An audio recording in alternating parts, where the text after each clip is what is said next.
Good afternoon and welcome to everyone to today's ARPAS-UK webinar with David Holmes at InView Assets.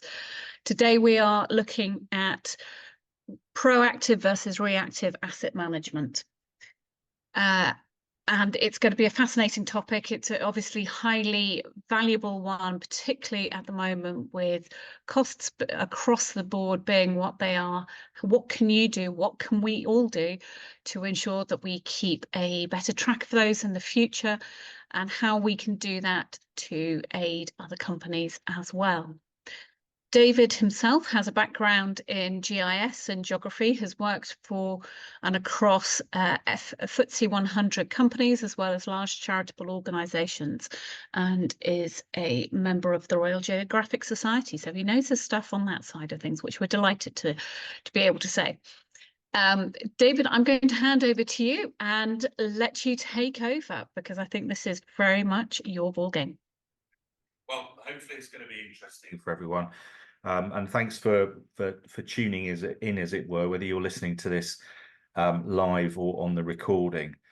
I think it's going to be a bit of a mixture, a smorgasbord of ideas. This is actually an adapted presentation that we were fortunate enough to do at GeoBiz this summer. And we're really looking at trying to work out how new technologies can innovate and disrupt traditional workflows, and in particular, people or organizations with large assets. So I'll get straight into what we're gonna look at. So I've tried to split the session into three components, with an opportunity for kind of some questions that you might be asking clients at the end of this. And I'm guessing the people who are watching this, I think, will probably be sort of drone pilots themselves, as well as perhaps some organizations with assets who are interested in understanding how drone and other technology can innovate, and at the end of the day can save them money as well. So we're going to look at a sort of an overview of what we mean by 3D twins, precision twins, and what is planned preventative maintenance. We're secondly going to look at some examples of the benefits this technology can bring, and I've got a couple of little mini case studies that I'm going to show you, and hopefully we've got an opportunity to look at some live things on the screen as well, some examples. And then thirdly, we'll talk about the data, which is really important in this conversation. What do you do with all of your data? How do you manage it? How do you store it? How are those deliverables going to go out to clients as well? What are their expectations? So without further ado, I'll crack on to this. So the first bit is this idea about kind of planned preventative maintenance and better asset management. So to start with, I'm always, I suppose, excited or interested in this conversation about change. You know, historically, people used to do things in terms of construction or engineering in very, very different ways. And I think now that we're seeing a profound change as to how organizations operate in terms of their asset management. And that includes, you know, getting things out of the ground all the way through to planned preventative maintenance as well. And there's a good kind of quote here from the health and safety executive. We're seeing a period of change and innovation in the construction industry. This has the potential for significant positive health and safety outcomes alongside other benefits like improved productivity. And I think those are two reoccurring strands of what I want to talk to you about today, really, about safety, but also changes in productivity and the way in which we do things, which drives benefits and savings to organizations, and being quite disruptive about that. So quite important, I suppose, to sort of get out there what I understand to be the differences between proactive and reactive maintenance. Now, these are terms which are used by a wide range of organizations. If you look up some information from RICS, for example, there's plenty of working papers which explain this in great detail, really. But essentially, the reactive maintenance is all about fixing the problem when it happens. So essentially, you wait until something breaks or breaks down. And in the context of what we're talking about here, it's likely to be the failure in the fabric of an external component of a building. So you get a leak, or you get a piece falls off a building, or whatever it is. And the characteristics of that often are that the organization that owns that asset typically what's called sometimes sweats the asset. So what they want to do is they want to spend the minimum amount of money on it during its lifetime. But eventually that creates quite a cascade of problems, really. So it can create kind of problems in terms of planning anything, because you're never really sure when there may be an event or something is going to fail on it. And it's really very much a sort of short-term approach to management. And there are organizations that work like that. And I think that increasingly people are coming around to the fact that this is not the best way to manage assets, because in the long term you end up spending much more money because you're being reactive to the problems that are actually occurring. And you've only just got to listen to, I mean, we're recording this the day after the budget yesterday, but there was a lot of talk being spent on capital projects within things like schools and the NHS in the budget yesterday, about how there is a huge deficit in that planning and building maintenance program. And historically, those organizations have really, I suspect, been more reactive than proactive in terms of their management. So the proactive is a different approach to maintenance.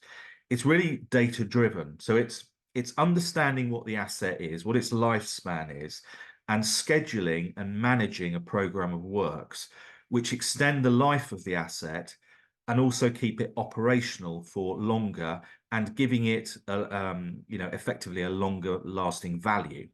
So the things that some organizations would sort of say about this is, well, this cost me a lot of money. But again, looking at the evidence from RICS, is that typically this approach to management over a long period of time, when you have an asset over decades, is typically about 25% cheaper. And it definitely means that your operation is much easier. And this is at the core of what our technology we're talking about today is really trying to address, because the drone technology allows you to capture data of what that asset is like at a particular point in time. And that's really what we're trying to get to the heart of today, is sort of thinking about the advantages of that that proactive asset maintenance rather than the reactive maintenance as well. I think the other thing which is really important to establish with clients is that you have an understanding of basically risk and defects in building. And again, there's plenty of evidence out there. I've got an example here from the Building Research Institute, who produce a variety of digests. And in their digest 245, which I'm not an expert on, but I found it, they basically talk about roof leaks and the damage that they do. And defects in the building envelope, especially the roof, are leading causes of damp issues, which in turn accelerate material decay and can lead to structural issues. And of course, our drone technology means that it's much easier to spot these problems, these defects early on. Doesn't mean we can fix them, but we can identify problems in the fabric of a building which ordinarily may be obscured from the ground or may be inaccessible. And again, there's plenty of data from organizations like RICS, etc., which talk about this.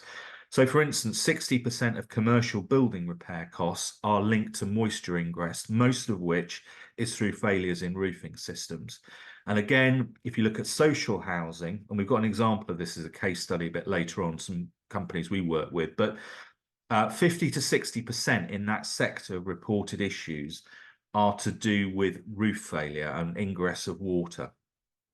I think the other thing is that it's a good figure to have, and this comes from the Chartered Institute of Housing, that the planned preventative maintenance, so this is the proactive rather than reactive, typically costs about £1 to £2 per square metre. Now that involves things like cleaning or gutter repairs, that sort of thing on a roof, compared to replacement roofs, which, depending on the fabric of the building, but can range from perhaps £100 to £300 per square metre.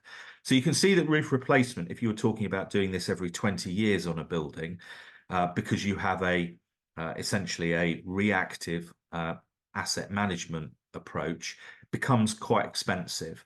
And our proactive maintenance, particularly if we can understand where to target that maintenance because we have the evidence, is probably, in terms of cost and efficiency, a much better way forward on that.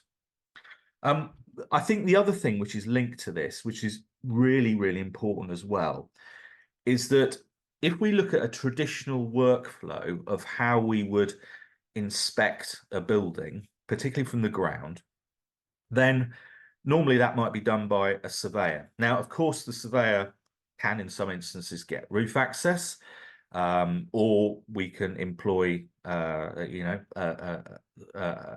technology such as scaffolding or some kind of handler to get us up onto the roof. But that's far from ideal.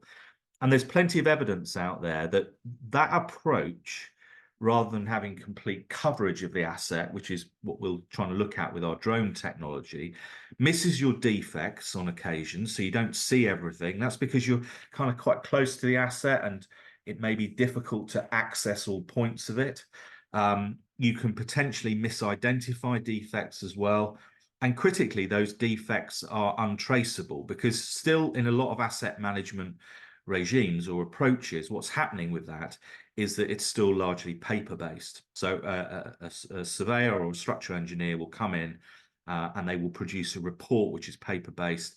And in that report, there will be, which is typically a PDF, there will be lots of photographs with pictures of elements of a roof or the external fabric of a building. And you can see that that typically could be quite problematic because you have incomplete coverage. And again, a quotation I found from a company called 𝗵𝗡, who are structural engineers, is that typically only 15 to 20% of the structure of an asset is fully inspected during a kind of ground-based inspection, and that increases that level of kind of incompleteness increases the higher up you go on a building, because people are using things like binoculars to inspect, and it becomes much harder, and that can prevent a significant safety concern. So our technology that we're going to be talking about today, which is the core of all of this, is all about 3D high precision reality twin models, whatever you want to call them. There's lots of words for them out there. They're drone captured. We use photogrammetry to process them into 3-dimensional models, or what we might call 2.5D of a roof. But critically, this whole approach is about trying to support that proactive maintenance system, so that with those models, you have better collaboration and sharing of data. You have all the evidence in basically a cloud-based platform, which is easy to access, and non-specialists can access it. That means you're making better decisions, and you can also consider, because you can invite a range of stakeholders to this, perhaps things like the environmental impacts of not doing anything or changing a building or managing a building in a particular way. And you can see on the screenshot that I've got in front of me that essentially the advantage of this technology is the ability to collaborate, particularly in real time if you want it to be. And there's lots of platforms, and we'll talk about these briefly later on. But that ability to be able to react and annotate and inspect and measure in real time is absolutely critical for this technology. And it's something that a lot of clients, I think, that when you're having a conversation with them, if you're a drone pilot and you're trying to, essentially upsell your wares, then you need to make that really, really clear. These are the key benefits with this. And this is so different to that traditional way of doing things. So the reasons why we're talking about this are manyfold. And I know that at the heart of what our discussion today is about that proactive, reactive maintenance system. But actually, if you unpack that a little bit, there are a number of asset management challenges that large organizations have. And we work across, InView Assets works across NHS, airports, university, historic sector, and schools as well.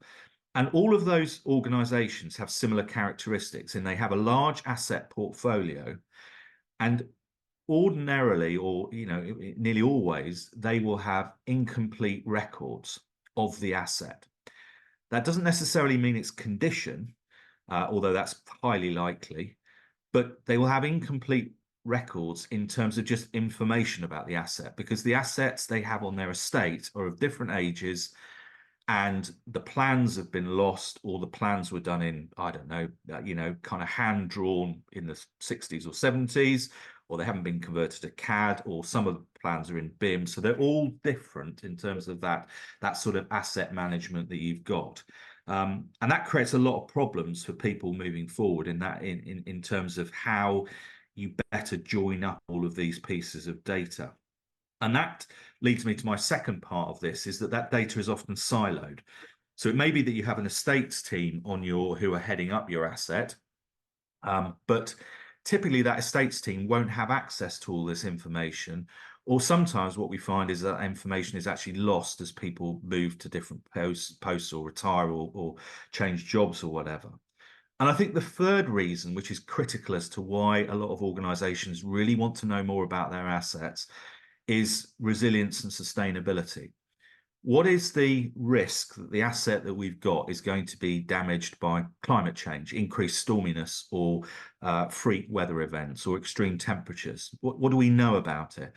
And what's the potential in terms of sustainability of perhaps improving the thermal performance of the building, or fitting solar PV to the roof? Again, if we don't have complete knowledge of that asset, because we've got incomplete records, those questions become very, very difficult to answer. And again, this is where the drone technology, which is basically quicker, safer, cheaper than anything else, allows asset owners to get themselves together and get that data.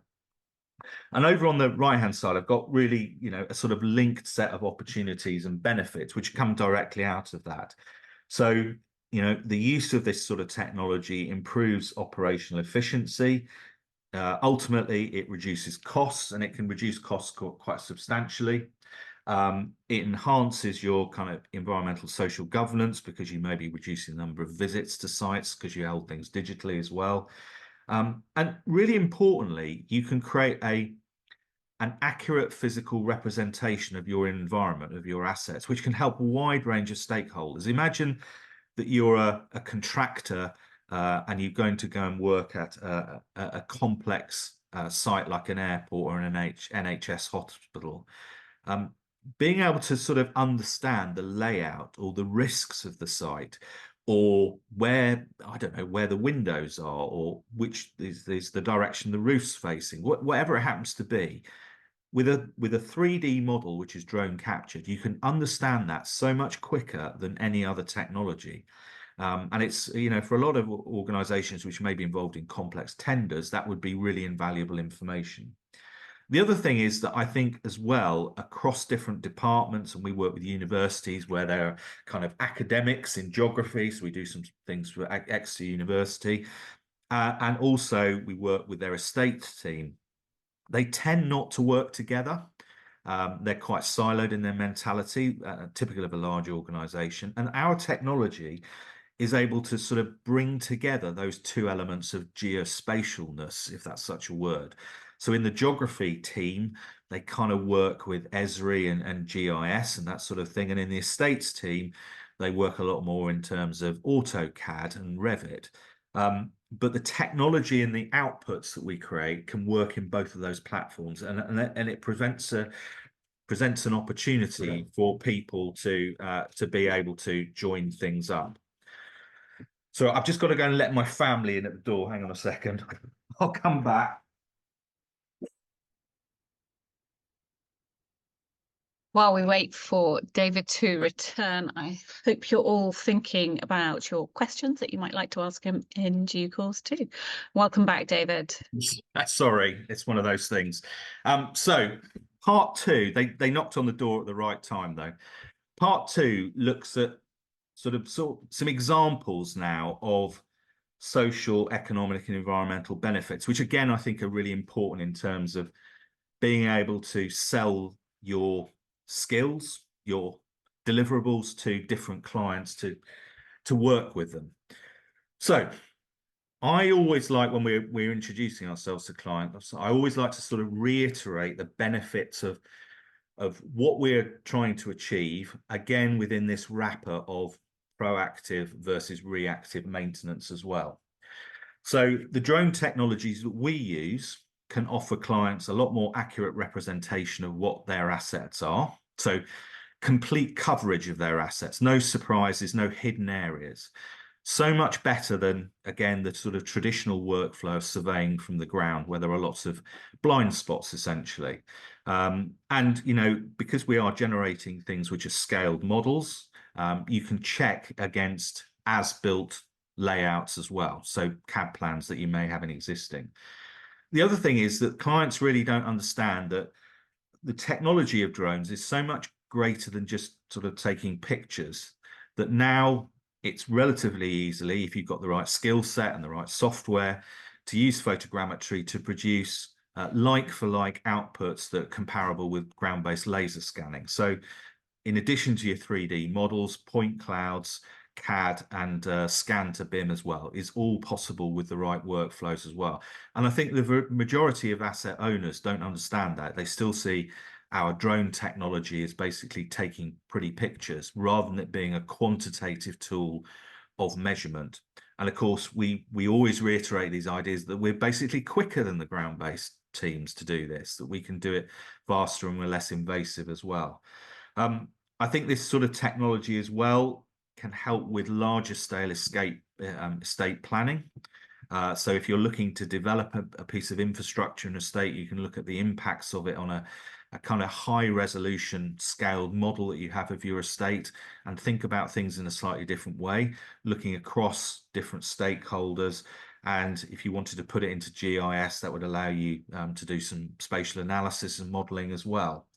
I've already mentioned about the ESG. ESG is becoming increasingly important for lots and lots of organizations. But we are typically seeing a lot of questions asked, as I said before, about basically the suitability of our building to deal with high intensity rainfall events. Are the gutters up to speed? Because that presents a big risk factor for lots of organizations. And what's the potential for us to improve our renewable energy offer as well, if we understand a little bit more about our roof structure and its kind of capability as well. And as I said before, we can also talk to clients as well about better communication, because we've got these cloud-based products and it allows stakeholders to see across all of those different deliverables as well. I think one of the other things that is quite interesting to consider is how disruptive our technology actually is. There's lots of models that you can find which illustrate this. I've taken this one and I've adapted it to get you to think in a slightly different way. Many global brands that we're aware of today, Netflix, Airbnb, OpenAI, all of those are classically very, very disruptive industries. So what they've done is they've taken the original way that something used to be done, and they've turned it on its head and they've made it basically cheaper and better. So they've introduced cost savings and they've made the output and the product better. Those of you who are old enough to remember DVDs and VHS cassettes might remember that actually Netflix originally started out as a company that used to post them to you.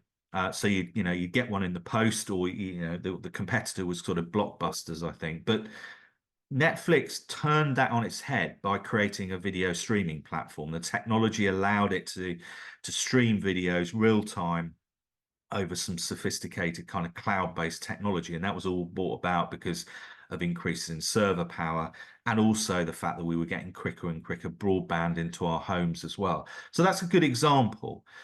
I think if we look at our technology in terms of the sort of drone-based things, then actually what we're talking about here is often we are replacing the traditional, or what I might call incumbent, way of capturing data, which often is involving surveyors one way or another.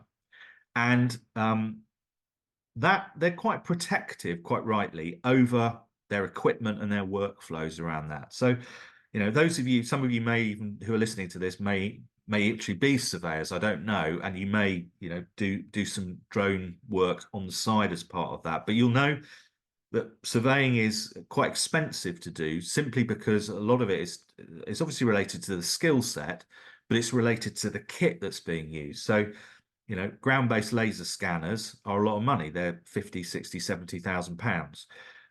Whereas you can see that why people might be skeptical about using drones, where the drone, if you, I don't know, lots of people are using, let's say, an M3E, something like that, with a kind of RTK on the top of it.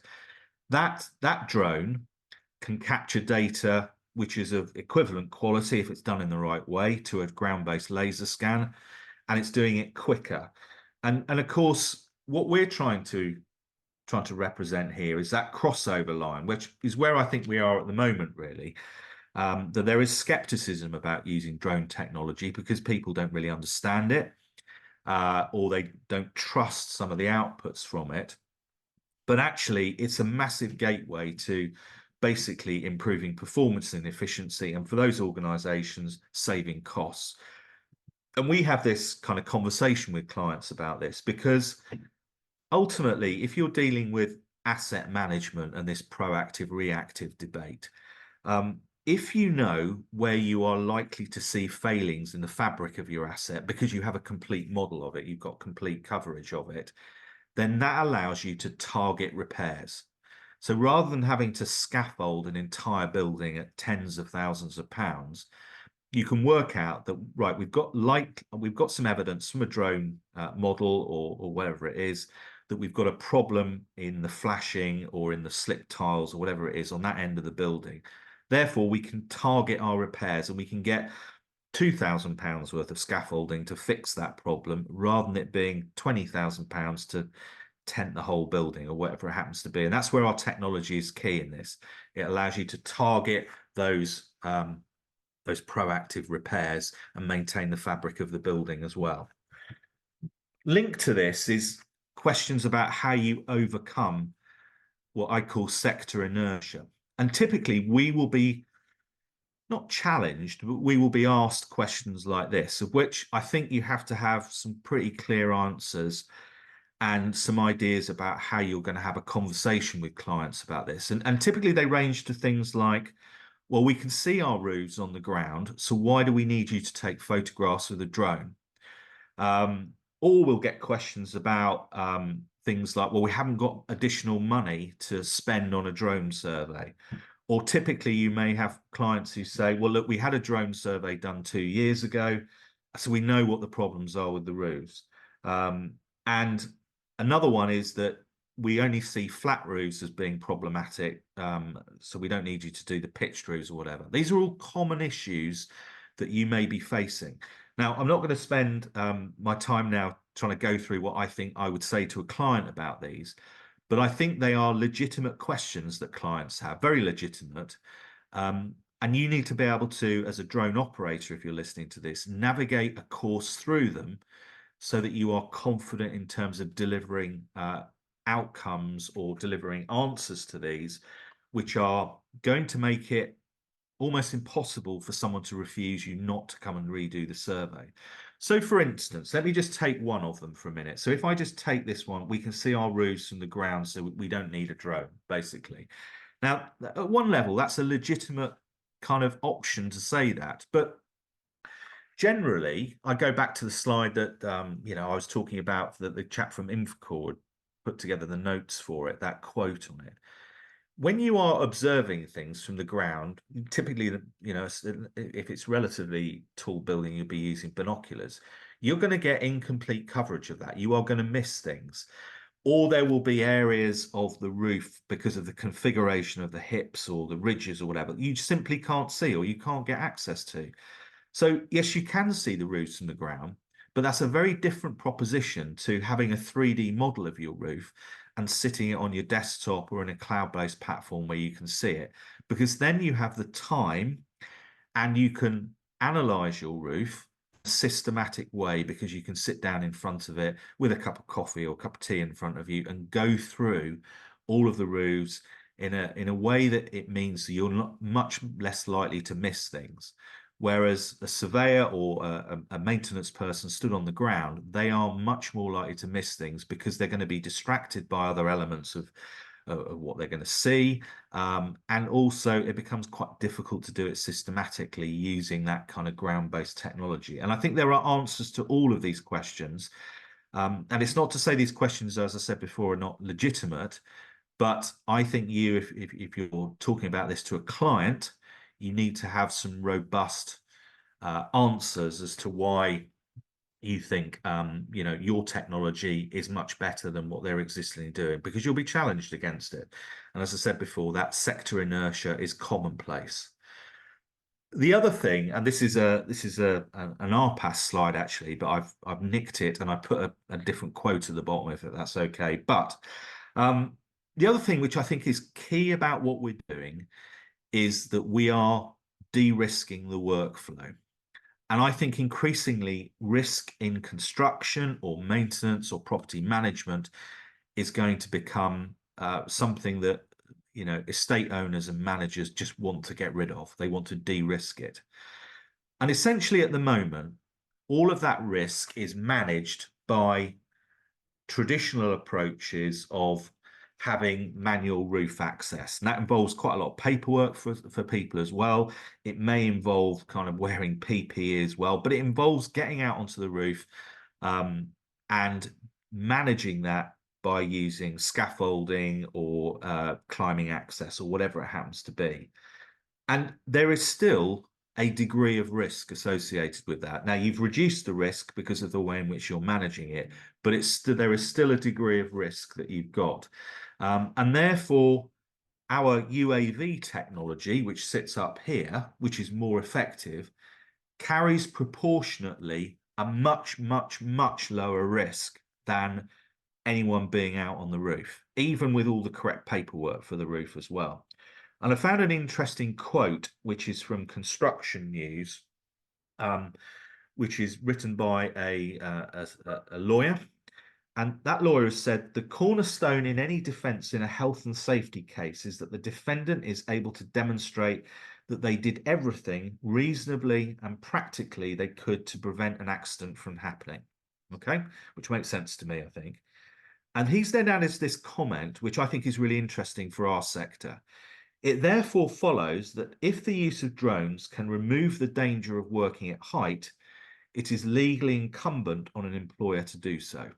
And I felt that was a really powerful statement to perhaps to present to a client and say, well, look, although we know that you do work on roofs and you can get people up onto roofs, if there should be an accident or an incident which is reported to, the health and safety executive, their response might be following more the line that this lawyer has indicated in Construction News. And I felt that was quite a powerful statement, really, about what we're doing. Now, we know that drones are not without risks, but even if you're using a large drone for doing survey, and most people are either using, perhaps some people might be using minis, but they're using kind of Mavic-sized drones, so a kilo or so. They represent a much, much lower risk than people getting onto a roof. And I think this is a really important conversation, as I said, with clients about making sure that you are presenting to them an argument about how your technology is essentially zero touch and is basically replacing the hazard of someone going up on a roof. And I think that's really important. Okay, so we've got a couple of examples to just sort of talk you through now, which I hope if we've got time, we'll perhaps show some online things as well. So I'll jump onto my web browser as well. As I said before, in View Assets, we work with a lot of different clients, but we're mainly a B2B business, so we don't do anything direct to consumer. And we typically work with, as I said before, large organizations with a lot of assets. And I just want to give you a couple of examples of things that we're doing, because I think they're really useful sort of use cases, and they perhaps illustrate the advantages that we were talking about earlier in terms of being able to talk about the pounds and pennies and pence and all of that sort of thing, but also the social and the environmental advantages of doing something in a different way, so disrupting that traditional workflow. So the first one I want to talk about, and I've only got a single slide on this, but I want to talk through it with you, is an example that we've done for the University of Exeter. We carried out this work in the summer of 2023, last year. And their challenge was that they basically as part of their planned preventative work at the university, this is a pretty large university with a lot of buildings on site. We reckon it's got about 300 buildings or so that we had to survey. They wanted to develop a tendering opportunity for gutter cleaning and maintenance. Now, that's not very exciting, is it? I don't think it's particularly exciting, but for the university and the estate, this is something that probably keeps people awake at night, working out how to do this more effectively. And if you can imagine a large estate, then what the estate has is lots of buildings in lots of different positions with incomplete information.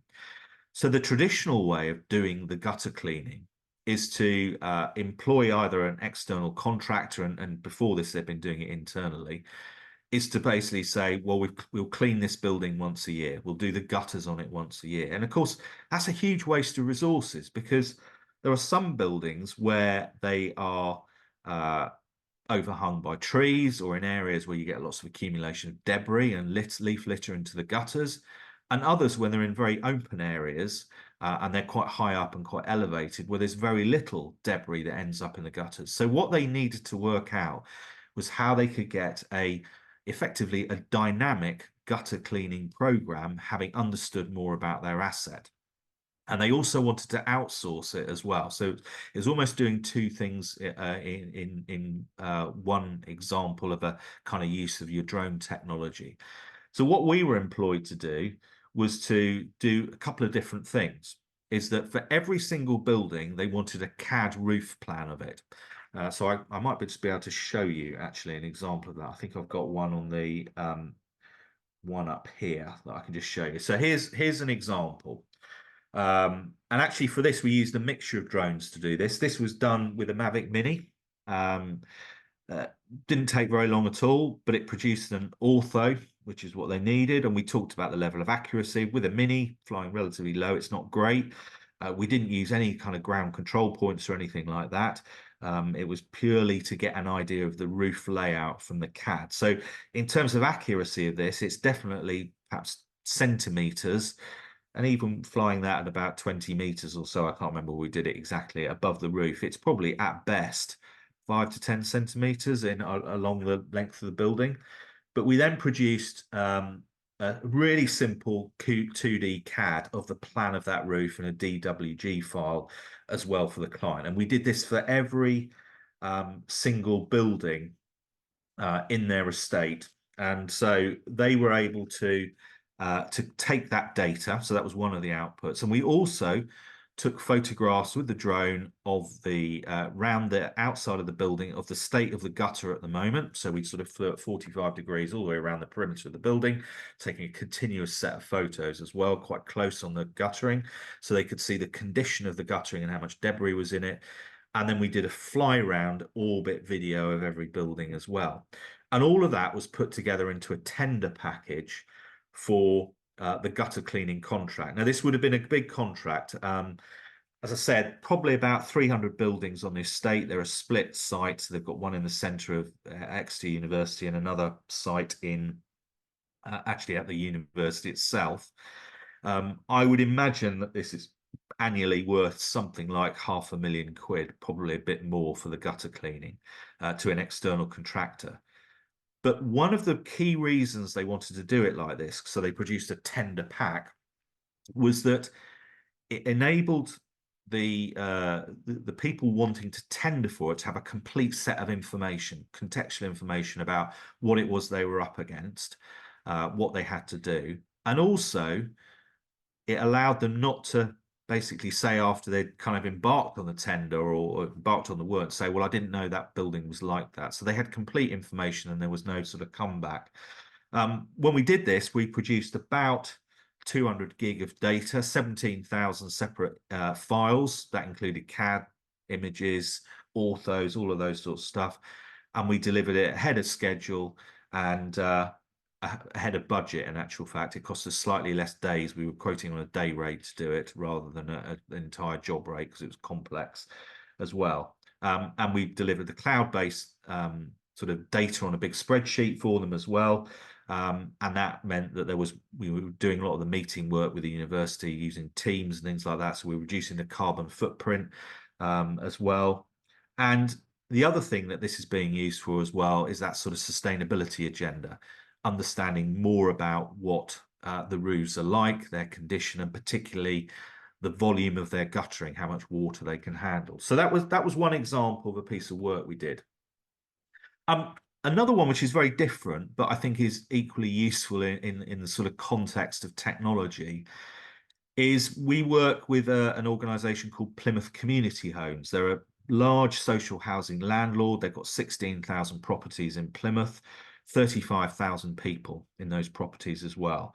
And very much what they want to do is streamline their approach to asset management and to the delivery of high quality housing to their clients as well.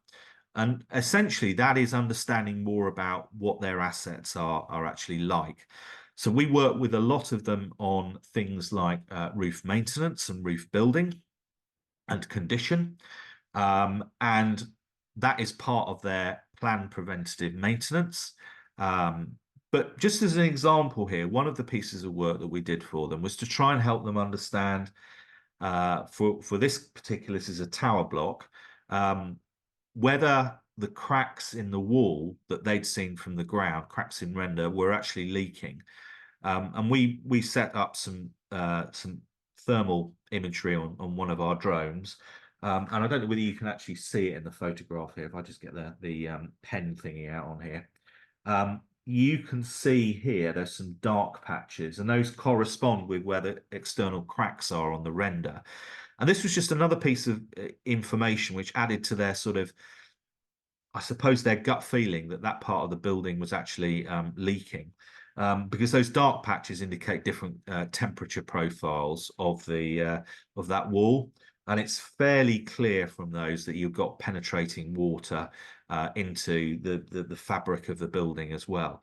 So what we're helping them do is understand with an evidence base more about how their buildings operate. And as many of you will know, thermal imagery, I think, is a little bit of a dark art, if I'm being honest, and we don't ever sort of try and interpret too much from the images, because if you're not careful, unless you've got a lot of control over external temperatures and things, you can get a lot of anomalous results with it. But in this case, because of the way in which you've taken the photographs, we were able to show some of those strong indications of leakage. And we work a lot with Plymouth Community Homes, and I'll show you one of their buildings in a minute or two where we've done some 3D work on it as well. Okay, so third part of this conversation, and again, this is really important from both a kind of delivery perspective if you're a drone operator, but also if you're a client. What are you actually getting so that it is of good quality and it has maximum value to you, so that you don't end up with things that aren't going to be usable? And I think if we were to roll the clock back, then typically drone data looks like this. Lots and lots and lots of photographs. Now, this happens to be photographs which are actually taken sequentially. You might be able to see that. That's because this is part of a mapping project. But to a client, I would say this is of very, very little use whatsoever. It's not what they want. I know it's the sort of core, or it's the bread and butter of what we do, but they're not useful in this format because there are too many of them. This is an example of, we did some work with Bristol Airport relatively recently, doing some apron inspections of them, and we took tens of thousands of images. But those images on their own, they are of no utility, no use at all to the client. They only want them to be in a format which makes sense for them to be able to do their whatever it is with them. So that's a very key conversation with a client about how you are going to deliver things. And I've talked a lot about 3D models, and we work with different partners to deliver 3D models to the clients, because I'm sure most of you are aware that even if you've got a 3D model in what I call an agnostic format, like an OBJ file or something like that, it is of limited use to the client because they won't have the software to be able to access it. And what we work with clients to do is to help them understand what they need it for and work with them around a solution. And we work with principally 3 different companies here that you probably heard of. So we work with TrendSpec, an Australian company who have a really high quality premium platform, quite expensive, lots of functionality with it, high levels of security. We also work with 𝗏𝗏 and another company in Eastern Europe called 13D. They all come at different price points. They all do different things. But actually, if you're just looking for cracks in roofing tiles, then you probably want to go for a slightly cheaper option than having all bells and whistles. But if you need high levels of data security, you need the ability to do things like deflection analysis, then you probably want a different product. What we are very cautious about is we don't necessarily sell any of these to the client. They're key to the client because they can't see what we've done without them in many instances. But what we do is we take them on a pathway and a journey of understanding as to which one we would recommend for them based on what we know about how their organization works. So this is almost like what I might call it's a collaboration between us and the client to find out more about what their needs are. And that's really, really important. So this is an example from Plymouth Community Homes around a product. I'll actually show the online version of this as well. So we try with a lot of our clients to produce a wrapper, a bundle of outputs for them that give them much more value than just a traditional ground-based survey, essentially. Now, we know that because we're capturing this with drones, and we also, for this particular project as well, we shot, obviously, the roof. So we shot that in Nadir. We did some elevations and tying photos. We also used SLR ground-based photos for this as well. But we're confident with our workflows that we can get a better output than a ground-based laser scan. And that kind of, as I said before, that bundle of products that the client is going to get, because we understand their needs, are of higher value than just the normal traditional workflow. So what we would present for this client is they get, firstly, excuse me, they get a 3D model online of their asset, inspectable, so they can use that for planned preventative maintenance if they want. They also, in this instance, are getting a high density point cloud. We're actually looking at this in a Revit folder format, as it were, because we wanted to do the elevations from this as well. And then they also wanted basically CAD and BIM done on it. But I think what's interesting about this is that we're able to produce all of these outputs and high quality outputs because at the core of this, we have the 3D model. And that 3D model can really help them in terms of understanding their asset and their sort of sustainability. Now, I'm just going to show you this, if I can, because I think I've got it up here. I'm going to show you it on 13D. So here we are. I might have to just reload it a second because it will probably have crashed. There we are. Right. So 13D, as I said before, is one example of a viewer that we use for our 3D models. Remember, this is produced using photogrammetry. Lots and lots of photos in this. Like a lot of products, you're able to inspect all of the different elevations and things from it. So I can control the angle that I'm looking at it. I just press up the top there, and you can see all the drone images that have been taken. There's a lot. It's quite a complex building with lots of different sort of elevations on it. And we wanted to really make sure that the top-down, what we call the nadir photos, were tied in with all of the other photos that we took as well. So an interesting sort of set of ideas with this. You can click on any particular element of the building, and a lot of these online technologies do this, and you can look at a single photograph at that point. So this is a lot of value to the client, because remember, with a normal ground-based survey, they don't get any of this. What they're getting is a point cloud, and then they're getting their deliverables. So we're adding quite a lot of value with our workflow to be able to show people how to do this. And this is, this is quite a high quality model. So you can see on here, if I zoom in, you can see the writing that's on here, the brickwork and all of those sorts of things. So this is obviously, as I said before, it's for Plymouth community homes. And so it's about getting more bang for your buck, really. So if I go back to this for a second as well. So remember that what we've done is we've delivered them a point cloud. We then work with them to find out a bit more about what they want. So this is all part of our kind of client liaison. And they want an elevation, and they also want a topo done of that site.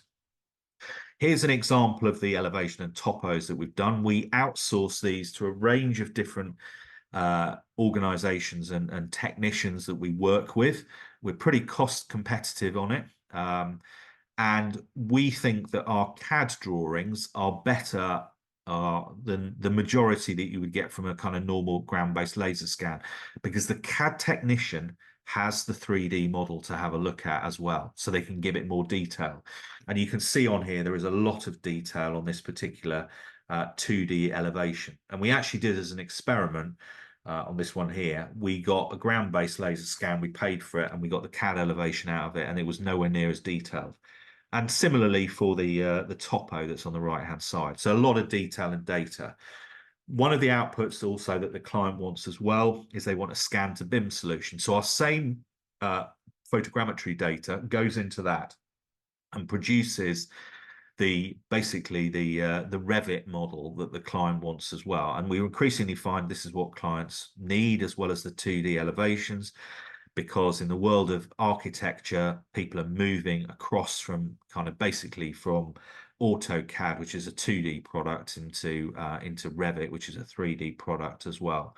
So lots and lots of value, excuse me, out of our existing data. Okay, so I'm going to move into some conclusions for you. I keep going back to these same messages. You'll notice they're actually coloured the same as I had them on the previous slide, which I think is really important when you're talking with clients. At the end of the day, most organisations who have got a lot of assets, they want to know that you are saving them money. Now, in order to demonstrate that, what you need to develop is a kind of working relationship with them, and develop case studies which say, if we were to do this like this, then it would cost X, and because you've come in and done it, it costs Y. And we do that with different clients in different situations, because we're able to extrapolate what the cost is of, let's say, putting scaffolding up around a piece of roof, you know, for a certain square meterage against our standard day rate to do that. So we present those figures. The reason I've not presented them today is not because I'm being Machiavellian about them or anything, but they will change depending on different clients. And I think what you have to do is make sure that the data you're quoting for your client is right for that client, because it's not a one-size-fits-all. And you need to be aware of that and be cautious about that, and not sort of overselling it, because you know what you're going to charge per day versus traditional surveying. And to give you an idea of a normal surveying rate for a largish company tends to be about £1,500 a day per surveyor, something like that. And they will charge round about £300–400 per day for a technician to draw up CAD work as well.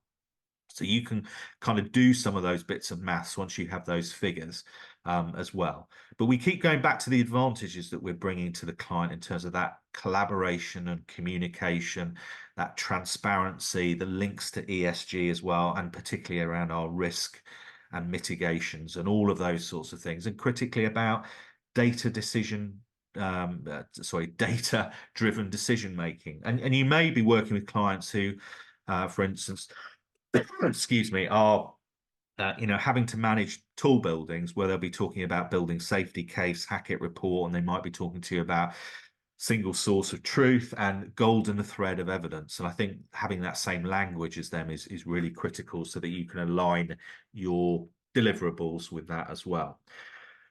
I'm just going to leave you with a little taster. We're going to do, ARPAS has kindly asked us to do another session about our experiences of working with Bristol Airport, which we'll do. But this is a quote from Andrew Goodenough, who's sits at the top table at Bristol Airport. It's a large airport, Bristol, at a regional level. It's about 10 million people use it, so it's pretty big.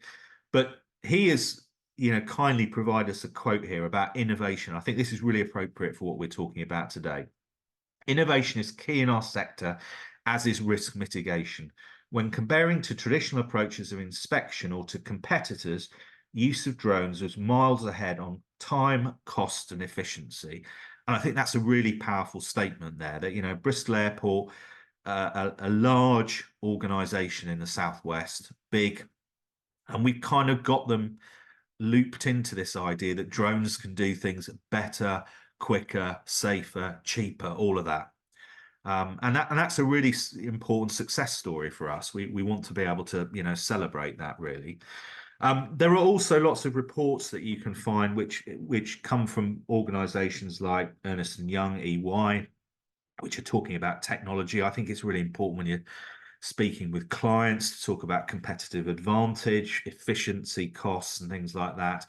And also some of these clients as well use expressions like leaders and followers. And we certainly want to work with organisations like Bristol Airport who are leaders, as is Plymouth Community Homes or Exeter University as well. So I think there's a lot of things that you can talk to people about there.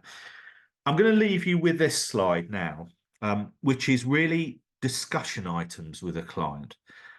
We find that when we go and meet with a client, we do a huge amount of listening to find out what their business is about, how they currently do things.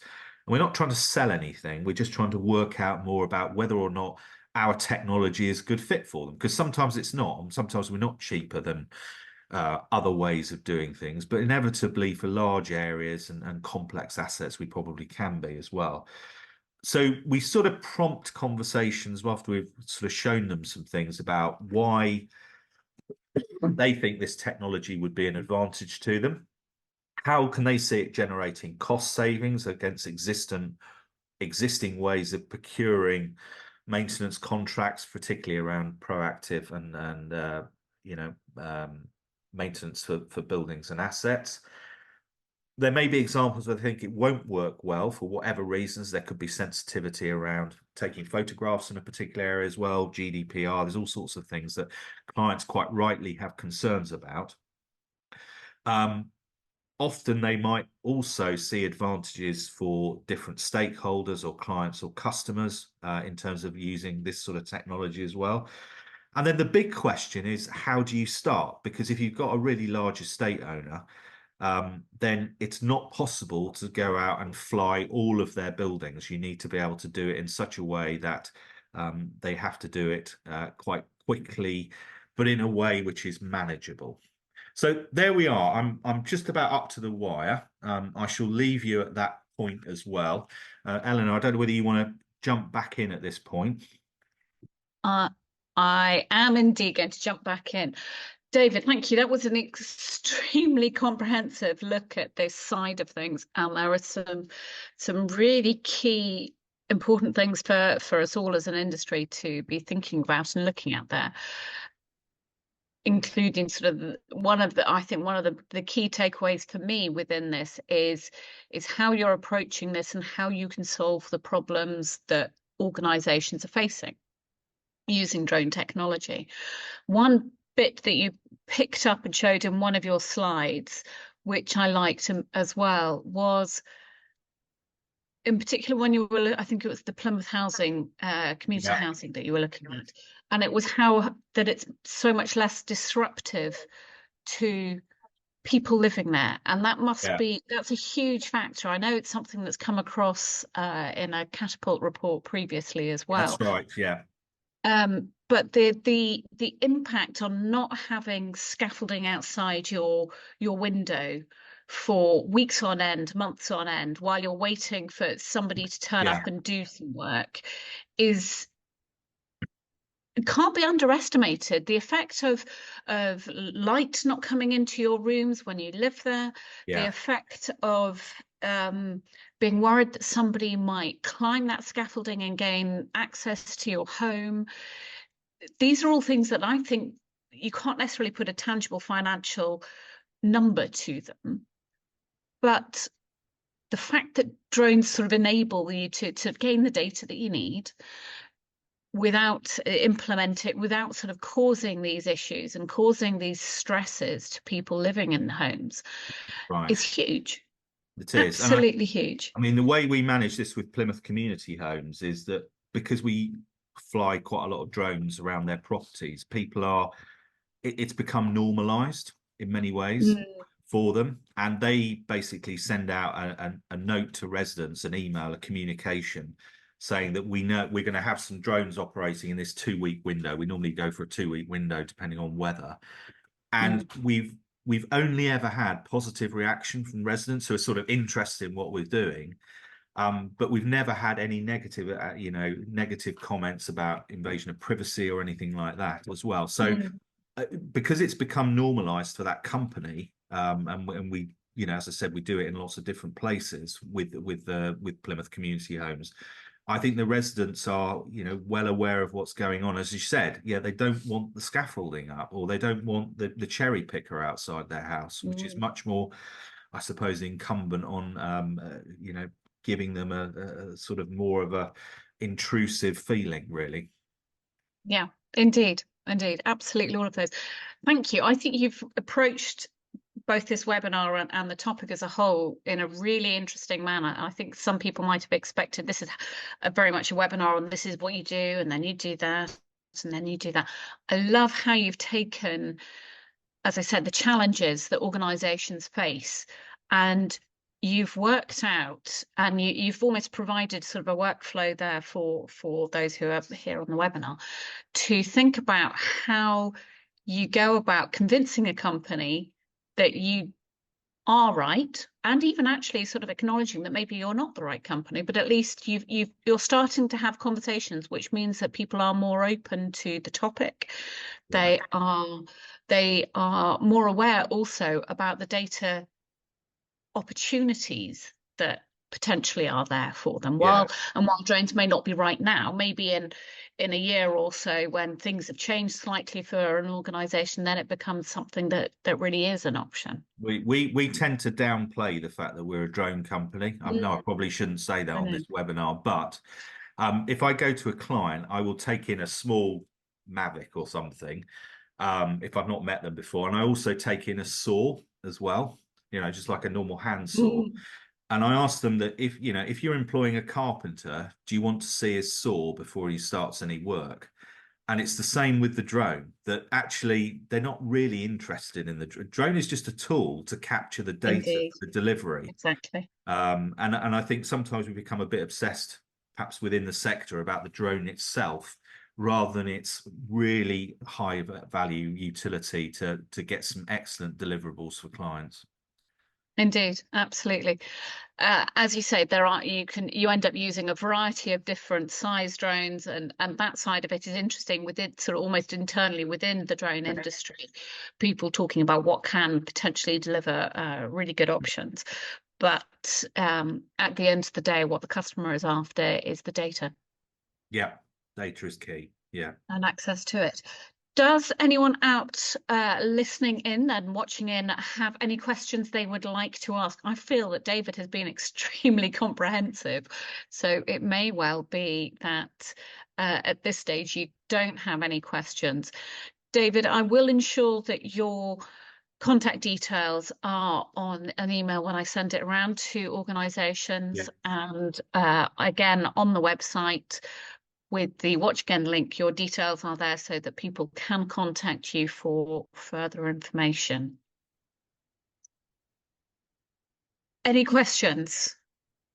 I'll give you all a moment to have a think about it, and then in due course we shall draw this session to a close.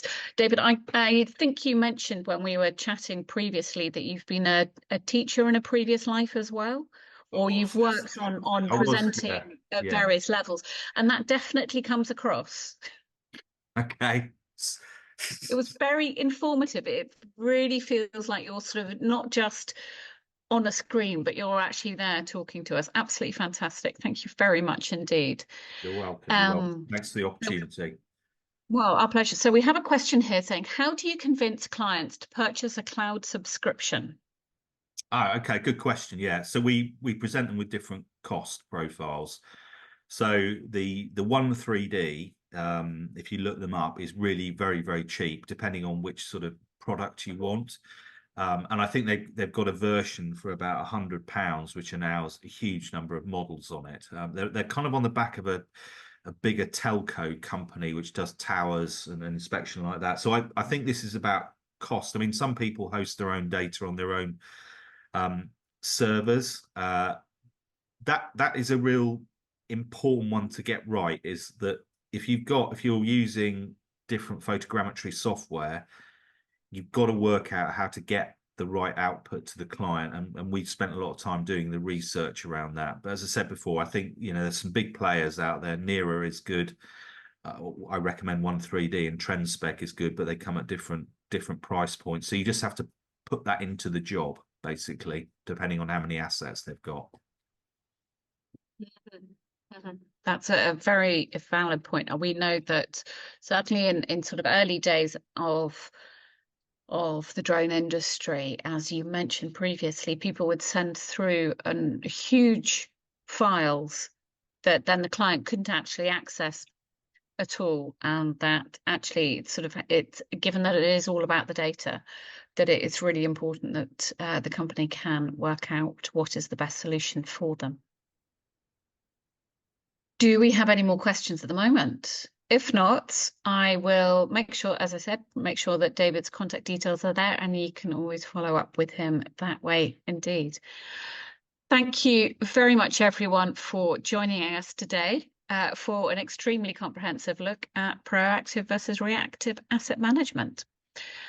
David, thank you. Huge thanks. It was really interesting, and thank you also to our attendees as well for giving up your time to join us today. Thank you very much.